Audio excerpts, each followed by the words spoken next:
Cette fois-ci, on est en compagnie de Jacques Bouchard, maire de la ville de Sainte-Anne-de-Beaupré. Bonjour, M. Bouchard. Bonjour. Comment ça se passe du côté de la ville de Sainte-Anne-de-Beaupré? Je présume qu'un peu, là, comme tous les autres municipalités, il y a des mesures évidentes là, qui ont été prises. Là. Oui, effectivement, aussitôt que le gouvernement nous a avisé qu'il fallait qu'on prenne des mesures ou quoi que ce soit, on a été mis en action immédiatement. Fait que j'ai écouté un peu les topos de toutes les autres maires. Je dirais que c'est pas mal semblable. C'est que nous, effectivement, là, présentement, nos employés administratifs sont en télétravail, ce qui veut dire qu'ils sont chacun chez eux. Et en plus, nous, ben, on a quand même gardé un lien téléphonique plutôt que d'une boîte vocale. Fait que la personne qui était attitrée à l'accueil, Mme Lucie Maslotte, lors des heures de bureau, bien entendu, elle répond directement aux gens qui appellent au numéro de l'hôtel de ville comme tel. Oui. Fait qu'en dehors des heures de bureau, ben, c'est le circuit normal, c'est-à-dire que c'est de la boîte vocale puis il y a des numéros d'urgence qui s'appliquent. Est-ce qu'on a, a pris certaines mesures particulières, que ce soit au niveau des services d'urgence? Est-ce qu'on a demandé aux gens des services des incendies, par exemple, d'être stand-by de façon un peu plus présente? Est-ce qu'il y a des changements, là, si on veut, dans tout ce qui est sécurité publique? Ben, écoutez, ce que je peux dire, c'est que au départ, au niveau des services de pompiers, des pompiers ont été rencontrés pour les sensibiliser, leur donner, leur mettre en place aussi des équipements, puis aussi faire des scénarios là, pour lorsqu'il arrivera un événement ou quoi que ce soit, ben, il se doit d'être protégé si on identifie que la personne, il y a une possible contamination. Fait que ce bout-là a été fait, ce travail a été fait par notre chef pompier, là, M. René Morel, là, qui fait un excellent travail dans ça. Je lui ai d'ailleurs parlé hier, là, il m'explique tout ce qui a été fait jusqu'à maintenant. Par contre, vous savez aussi que le Centre des loisirs avait quand même une activité importante concernant un gala de lutte Oui. qui était censé avoir lieu. Ce gala-là a été annulé et ainsi que la conférence de Marthe Laverdière qui était censée avoir lieu une semaine après. Fait que ça, c'est des activités qui vont sans doute être reportées. Concernant le gala de lutte, je ne le sais pas, mais concernant Mme Laverdière, oui, effectivement, ça va être reporté au moment où ça va être permis qu'on puisse produire ce spectacle-là. Fait que de ce côté-là, le centre de loisirs, lui, est totalement fermé. Ça veut dire que les quais et toutes les activités intérieures qui avaient lieu, ben, c'est fermé. Au niveau des services publics, ben, bien entendu, on continue à donner les services comme tels. La voirie sont là en poste pour différentes demandes. On s'assure aussi que nos gens puissent désinfecter les lieux de travail pour s'assurer.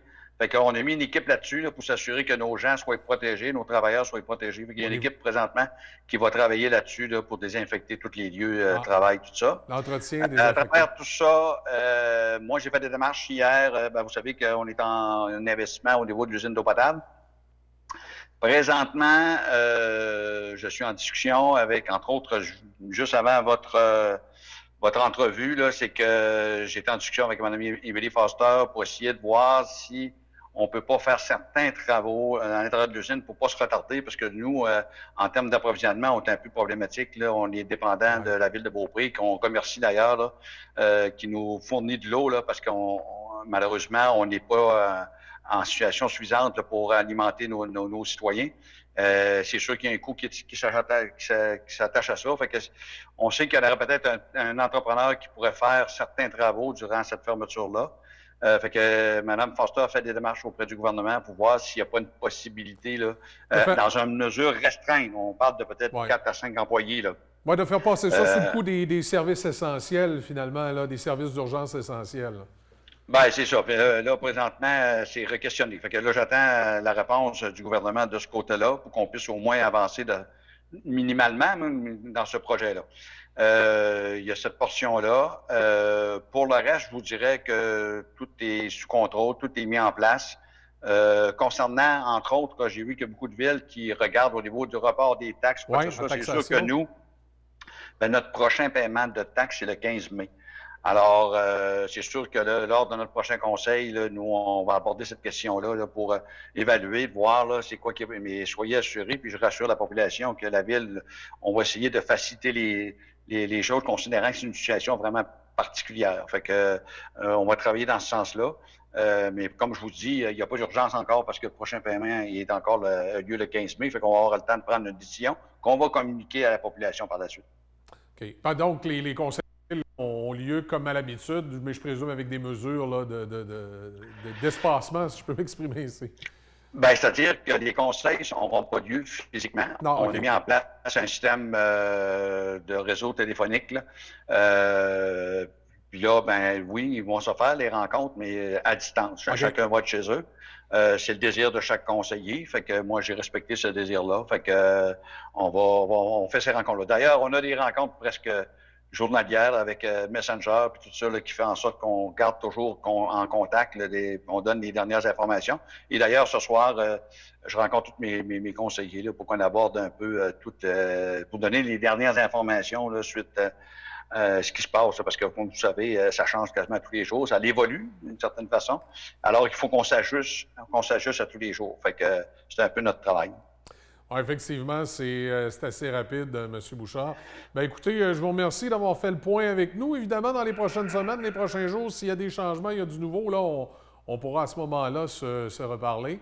En terminant, est-ce qu'il y avait d'autres informations pertinentes? Vous croyez que la Ville de Sainte-Anne-de-Beaupré devrait communiquer aux citoyens? Juste pour vous dire que cette semaine, j'ai fait une démarche auprès des IGA. J'ai appelé M. Sylvain Cassista pour savoir si nous, la Ville, on ne pouvait pas, à ce moment-là, lui apporter un certain support ou quoi que ce soit. Puis je voulais faire aussi la démarche auprès des autres commerçants. Mais suite à la discussion de M. Sylvain Cassista, écoutez, il mentionnait que lui, des livraisons, il en fait soit de 1500 par semaine. Là, présentement, il fait ça par jour. Alors, vous comprenez que c'est tout un changement. Par contre, lui, il dit, écoute, nous, on travaille beaucoup avec l'Association des bénévoles. Fait que là, il dit, OK, parfait. Fait que nous, on va prendre le même réseau pour pas créer différents réseaux. Sauf que là, on va être en contact avec l'Association des bénévoles. Et je profite de cette tribune là, pour inciter les gens à aller s'inscrire comme bénévoles sur notre site de Facebook. On met entre autres les liens pour pouvoir le faire. Fait que tous les gens qui, je comprends qu'il y en a beaucoup qui présentement ne travaillent pas, par contre, qui veulent aider leurs citoyens, ben écoutez, c'est une bonne façon de faire pour ceux qui sont intéressés de le faire, bien entendu. Excellent. Bien, merci beaucoup, M. Bouchard. Merci, à vous. À bientôt. Alors voilà, c'était le maire de la Ville de Sainte-Anne-de-Beaupré, Jacques Bouchard, qui est avec nous. On va continuer à suivre l'évolution. M. Bouchard fait référence aux livraisons. Quand les livreurs arrivent, les gens, laissez le temps de sonner à la porte, de déposer, aux gens de se reculer. Ça, il y a beaucoup de services de livraison qui nous ont parlé dans les derniers jours, là, des fois de la rapidité là, que les gens ont allé à la porte puis de tout de suite être en contact avec le livreur. Laissez-leur le temps là, de pouvoir prendre une certaine distance, c'est évidemment pour notre sécurité à tous.